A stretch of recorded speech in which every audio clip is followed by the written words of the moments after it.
Hello everyone, it's Carl and Erynn here, and got some guitar backup on a great tune from J.P. Fraley. Anadine played guitar, Kentucky in the key of G, Sail Away Ladies. A lot of people play it in A, but he played a beautiful version in G. So we'll get Erynn to play it for us and investigate some fun on the guitar with Sail Away Ladies.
Certainly. I feel like I was sailing away a little bit there. It is. It does have that feeling. It's aptly named, and thanks a bunch. So we'll slide into a little guitar seat here, and I think you'll enjoy playing this. It's a lot of fun. And one thing that comes to mind right off the bat is when you're backing up a fiddle tune, where do you arrive? Do you walk into a chord, or do you just go right to the main bass? And Anadine did some nice, interesting things there. And as I was just playing it there, I got more. The more you play a tune like that, the more ideas you'll get. And sometimes you have to try them, and see if they work or not. So in that first part, one thing that she did that was interesting, she kind of hangs on to the D chord a little longer than some people might. So we'll get into that. So the starting and just walking into that, if the fiddle starts off without any potatoes or anything, you might have to think about how you get into it. So she has that da da da da da ba ba C, where that C chord, you could come in right on a C. Or I was trying, when we were just kind of warming up, I tried a little walk to the C like that, but actually that A note didn't work with her G chord, so I modified my walk where I kind of stayed in a G sound, something like that, or so keep some G chord sounds in there instead of an A, like a regular C bass walk would be.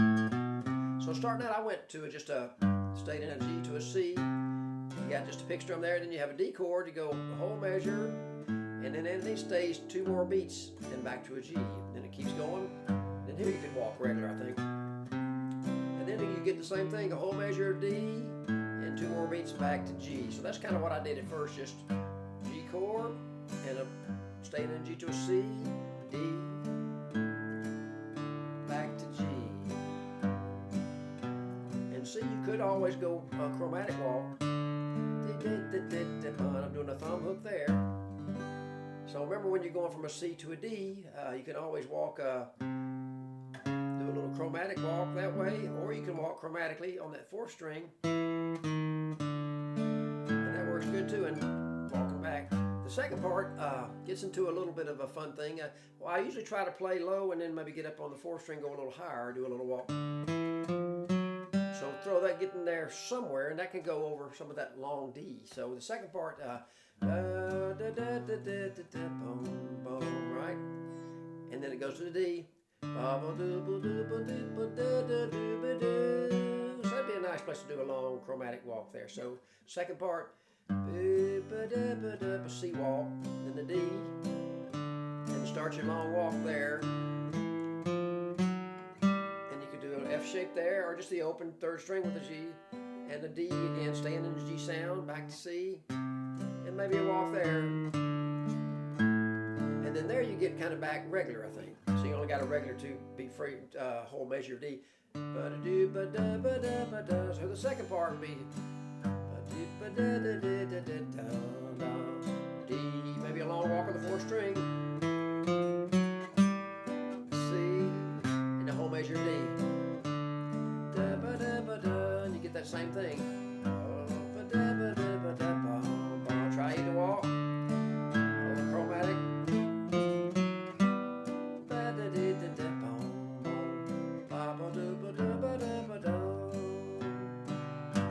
get some nice, just some regular, you can walk to the chord or not walk, and try both and see what works, you know. And I think one thing this tune in particular started making me think about is your walks can clash a little bit if you're not careful, and that can be a good sound. I'm not saying that's good or bad. Just try out and see what you like, and also each fiddler is going to have a certain thing they like. They may play something, say, "Oh, I really like that," or they say, "Well, can you try something else?" You know, just experiment a little bit. And I think, again, as I said at the start, the onset, the more you play it, I think the more you'll find what seems to work.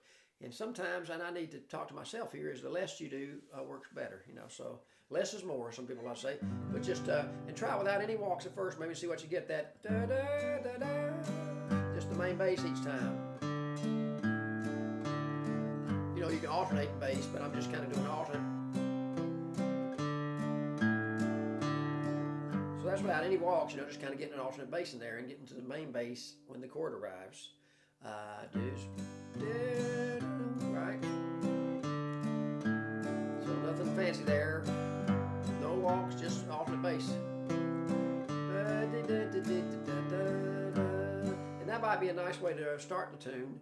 And then as the tune kind of gets settling into, you know, everybody's getting more comfortable with it, you could start doing a little more walking there. And one walk that's really nice is just that, just hitting that D string. You know, you're in a G chord, but you hit the 4th string and then the 5th string, 2nd fret.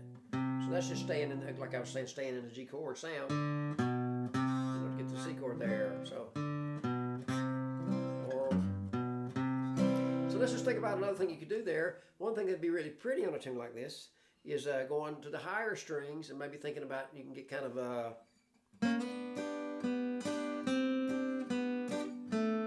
know, you can kind of stay on the first 3 strings, think about a little F shape, and we didn't really do this, but I'm just giving you some ideas. You know, you can get a little C note there. You could actually do a whole chord, would be 5, 5, 3, or just get that little C note. So if you're thinking of ba ba da da bum bum bum, you can just get that C note and then go down to a D chord. And what I would recommend is go ahead and try a little bar D if you hadn't done that before. We've talked about that before, but it's a D chord with 3 fingers, and then try the same thing with just a bar, the first 3 strings, and get that 2nd finger on the 3rd fret, and then you can reach over and get that nice little major note. So let's just try a little D chord. Try that little D chord, and when you play any chord, a good thing to think about is any note could be a bass note. Even if it's how you could think about picking the 1st string and strum, 2nd.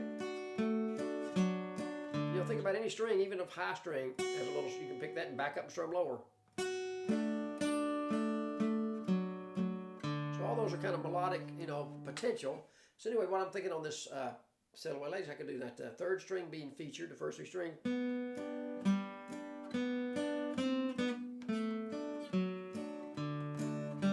Then you might go, keep falling down.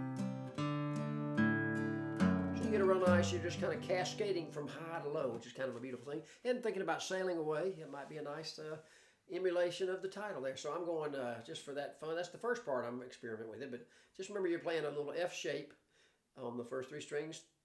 I'm going from the 1st string, 3rd fret, and 4th fret with my 2nd finger. And you can even do this and pick it up. So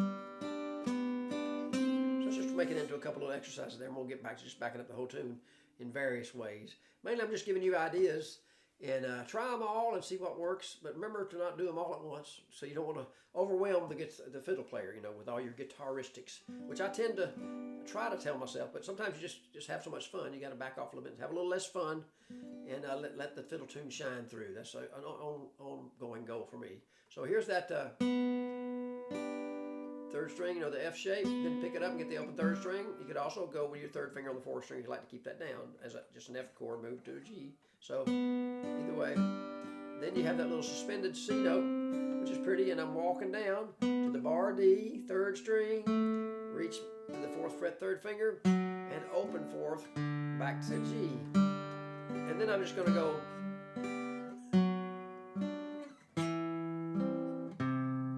So that's a little thing, just catching that. If you wanted to think about a droney, almost banjo sound, you could maybe do 5 on the 4th string and 3, and just take it down like a little scaly walk. Right, I hit the low bass, but you don't want to do that probably. Just just 5/4 with just a D chord, droney kind of folky D, I guess, down to the 2-finger C. Put your regular C bass, and then the D chord, just cascade down to a thumb hook. So that's my whole first part on the high variation. So.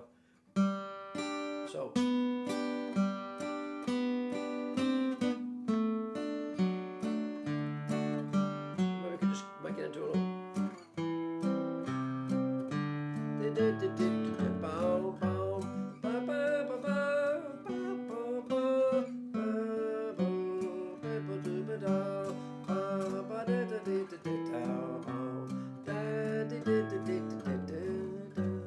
Beautiful.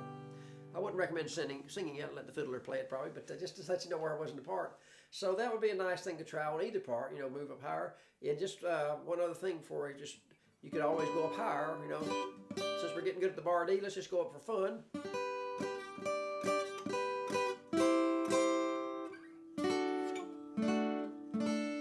So you really start to, once you get good at just your 3-note triads, and I might just throw those at you, just a reminder if you hadn't done those much before. And if you've been checking in with me some, I've thrown them at you a bunch, and you may have ducked, but hopefully some of those have gotten planted in your things to try. So just look at our little 3 G's on the neck just for fun. There's my G, F shape. And I'm just going to go up to the 7th fret with a D chord shape. And remember that when you do any chord, you can always do, less fingers or more fingers. So I can do that just a bar and 1 finger, 2 fingers, or I can do it with 3 fingers. Just try all kind of different permutations finger-wise there. Here's your D chord with 3 fingers. You could also bar that, right? And that gives you the advantage of reaching up and getting a little bit of a melody. Right? Sounds like, Davy, Davy, where is Davy? You can start to hear film tunes in there.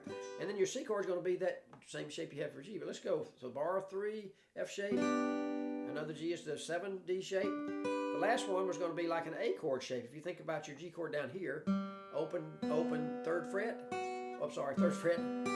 Yep, checking myself there. I was so close. So there's my G chord. I go up here. You can play straight and get a high one. But let's go ahead and do this one, like an A shape with the open string. An A chord here, right? We're going to take it down to G, and we'd have to back up some. So up here, our last G anyway, is 10, 12, 12. So it's F shape, we can call it, on 3. A D shape, you can bar it or play 3 fingers. On 7, still a G chord. The 2nd string's your root there. 1st string root here, and then this one's the 3rd string root. 12, 12, 10. And again, you got extra fingers. So think about your extra fingers, what you can do. Anyway, so if I was doing a little thing on the second part of Several Ladies up here, you could go like this. You could be up here. And it becomes almost, when you get up there, it ranges almost like a ukulele strummy backup, which might be nice for you in a combo with several instruments. C chord, and then you got to go to a D, and you can do several things. Remember, you have a C chord, you can always go down the neck or toward the body. A whole step is going to be the same shape. So I can do something like that. So I got this, just move up to D, and then I have a G again, and you might go to make that just like you make a D and a D7, you could make it a G7 here. Go ahead and go to a bar 5, 5, 10. No, sorry, it's 8. And then just a D chord. Again, let's just keep using it. One of our main things be that bar D to work on. So one last thing, we'll just go to a regular backup again, but just giving you some ideas if you want to move up high sometime. And again, if you didn't have a mandolin, if you were kind of wanting to do some high stuff and it was just maybe you and a fiddle and maybe a bass or something, it might be just a nice effect to go up to a higher. If the fiddler was playing low and then went high, you might could go up 2, or be contrary, you go low and they go high. Anyway, so that would be a variation on the G to C, and I'm going to move down to 10 with the same F shape. There's my 12, 12, 10 there, right? Then I go back to my D shape, and I'm going to do a D7 shape to make it a G7, and then the bar 5, 5, 8, C. Bar D with a little finger added. Back and forth too. So a lot of possibilities there. Here's the other one.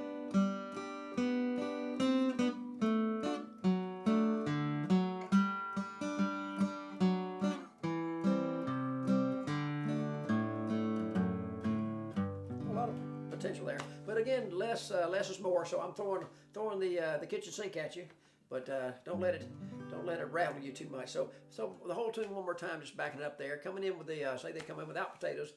Ba da ba da, we go to C and D. There you go. Walk or not. And again, you got whole measure and 2 beats back to G again. Remember, you can walk different ways.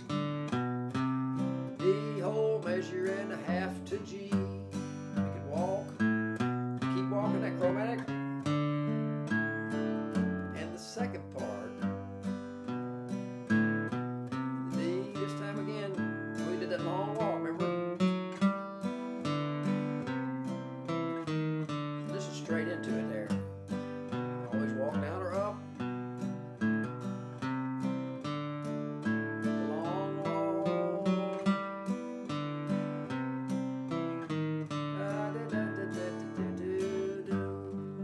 And I guess there that end